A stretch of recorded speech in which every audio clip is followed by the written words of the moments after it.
అందరికీ నమస్కారం. కున్సెట్ శ్రీనివాస్ ఛానల్ స్వాగతం. ఫస్ట్ టైం చూసినప్పుడే సబ్స్క్రైబ్ చేసుకుని బెల్ సింబల్ ప్రెస్ చేయండి సరిపోతే. మన 1700 పైగా వీడియోలు ఉన్నాయి. ఆ వీడియోలు చూసిన తర్వాతే కామెంట్ పెట్టండి. 1700 కూడా మీరు చూడాల్సిన లేదు. ఇలా కిందకి వెళ్తే మీకు కావలసినటువంటి సమాచారం కావలసినటువంటి వీడియో దొరికితే అది పూర్తిగా చూడండి. అలాంటివి కనీసం 100 వీడియోలు ఉంటాయి. మీరు మొత్తం ఆ వీడియోలు డౌన్లోడ్ చేసుకోవడం, ఒక పుస్తకం పెట్టుకొని రాసుకోవడం చూసి అప్పుడు మీ సమస్య కరెక్ట్ పరిష్కారం మీరే మీ కోర్టులో ప్రొడ్యూస్ చేసుకోవచ్చు. ఈరోజు ముఖ్యాంశం ఏంటంటే, ఎలా పడితే అలా అట్రాసిటీ కేసులు పెట్టవద్దు, అలాగే అట్రాసిటీ అనేటువంటిది ఎలా పడితే అలా వర్తింప చేయొద్దు అని చెప్పేసి.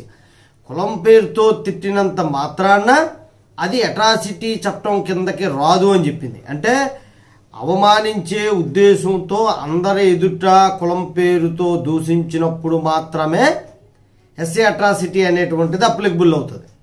అది కాకుండా అందరూ కావాలని కాకుండా దురుద్దేశంతో కాకుండా మాట్లాడినటువంటిది అట్రాసిటీ కిందకి రాదు.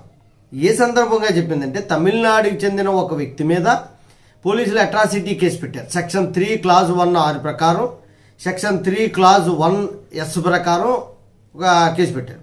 ఆయన హైకోర్టు క్వాష్కి వెళ్తే హైకోర్టు పెద్దగా దాని మీద ఏమీ చర్యలు తీసుకోకపోతే సుప్రీంకోర్టుకి వెళ్ళాడు.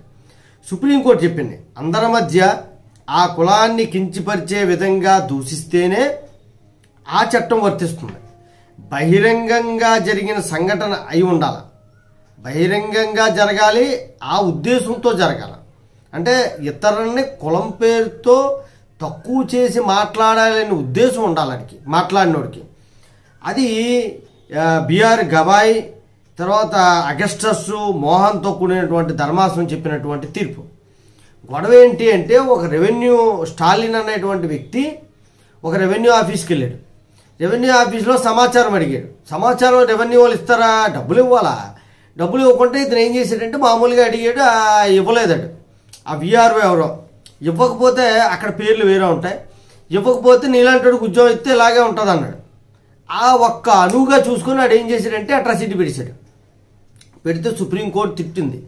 ఇలాగా ఏదో ఒక మాట అంటే దాన్నే తప్పుగా అర్థం చేసుకుని అట్రాసిటీలు ఫైల్ చేసడం కరెక్ట్ పద్ధతి కాదు అని ఆ ఎఫ్ఐఆర్ని క్వాష్ చేసి ఇలాంటి పనులు చేయొద్దు అంటూ పోలీసులకి కూడా రిఫరెన్స్, అంటే ప్రతిదీ డీజీపీకి రిఫరెన్స్ ఇస్తుంది. ఎందుకంటే ఇలాంటి కేసులు కట్టేటప్పుడు ఆలోచించాలి. ఎవడో ఇప్పుడు నా దగ్గరికి వచ్చి నన్ను తిట్టాడు అనుకోండి క్యాష్ పేరు మీద, మా ఆఫీసు ఒక రూమ్ అది, ఇక్కడ ఎవరు ఉండరు, అది తిట్టినంత మాత్రాన్ని నాకు అవమానం ఏం జరగలే. ఇది మా ఇద్దరి మధ్య సంఘటనే తప్ప బహిరంగంగా జరగలేదు. అలాగే నన్ను కులం పేరుతో కించపరిచేటువంటి పరిస్థితి కూడా లేదు. కాబట్టి ఆయన నన్ను తిట్టినట్టునే నేను కేసు పెడితే చెల్లదు. బహిరంగంగా నా కులాన్ని వాడు కించపరిచి తక్కువ చేసి చూపిస్తేనే అట్రాసిటీ అనేటువంటిది వర్తిస్తుంది అని చెప్పేసి రాజ్యాంగంలో ఉంది. ఇది మనం చెప్పింది కాదు, సుప్రీంకోర్టు చెప్పింది కాదు, రాజ్యాంగంలో అలాగే రాశారు. ఎలా పడితే అలాగే అట్రాసిటీ పెట్టిమని లేదు. ఎందుకంటే ఇప్పటికీ చట్టం డైల్యూట్ అయిపోయింది. తప్పుడు కేసులు ఎక్కువగా నమోదవుతున్నాయని చాలా కంప్లైంట్లు వచ్చాయి. అలాగే 498 లాగే ఇది కూడా డైల్యూట్ అయిపోయింది పూర్తిగా. తప్పుడు కేసులు ఎక్కువగా నమోదవడం, దానివల్ల ఈ సెక్షన్ వీకెండ్ అయిపోతుంది. అందుకే రాజ్యాంగం ఏం చెప్పింది అన్నది సుప్రీంకోర్టు బయటికి తీసి క్లియర్గా మనకి తెలిసే విధంగా తీర్పులు అనేవి ఇస్తుంది తప్ప ఇంకో విధంగా కాదు. జై హింద్, భారత మాతాకి జై.